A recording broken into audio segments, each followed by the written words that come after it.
Cameras! Can't live with them, can't live without them. So how does a 10-year-old camera hold up? Well, let's find out.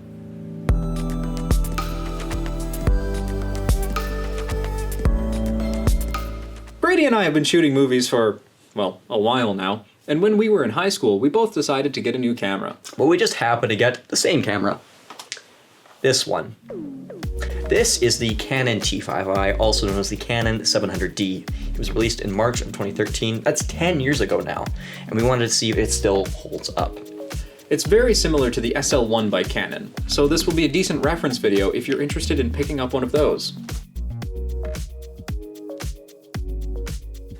Right out of the box, it comes equipped with what is known as a kit lens. A kit lens is a lens that the camera comes kitted with, hence the term, kit lens.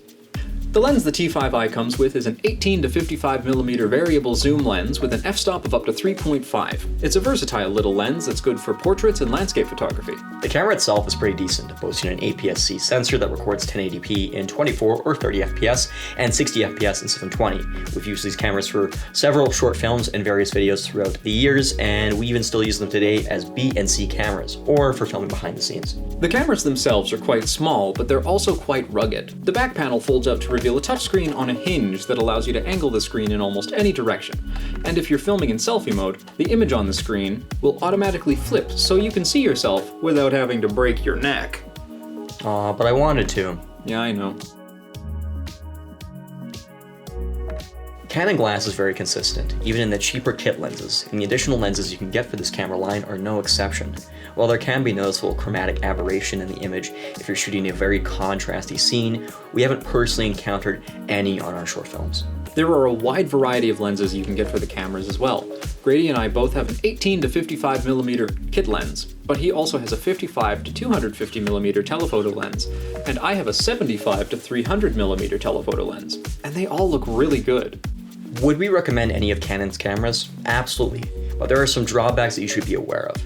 With the smaller APS-C sensors and the smaller diameter apertures of the more compact lenses, the cameras capture less light, making the image darker than any other lens-camera combo.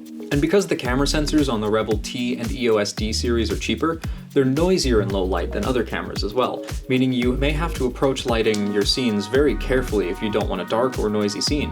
Exhibit A.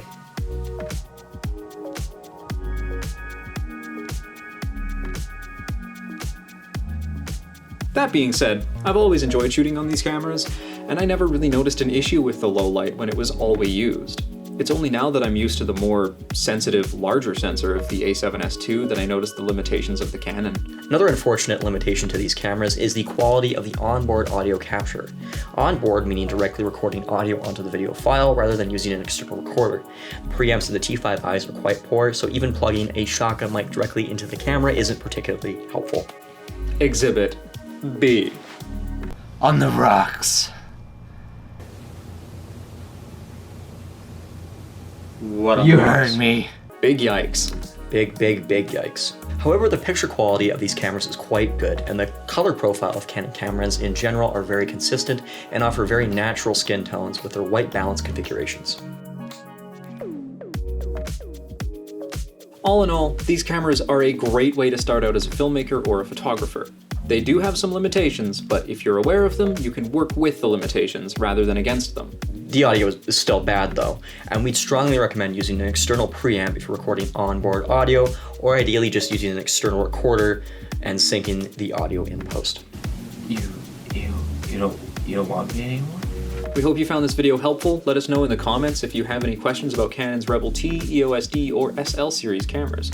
And be sure to like the video and subscribe if you want to see more videos like it. You can support the channel by checking out our merch on our website or by donating to our Buy Me a Coffee page. Any amount helps and is truly appreciated. Check out our short films, behind the scenes, and our other crap. We certainly have a lot of it. Thank you and have a good day. No. Yes. No. Yes. No. Yes. No. Yes. No. Have a good day. No. Yeah. I don't want to. Just been perfect timing. All in all, these cameras are a great... All in all,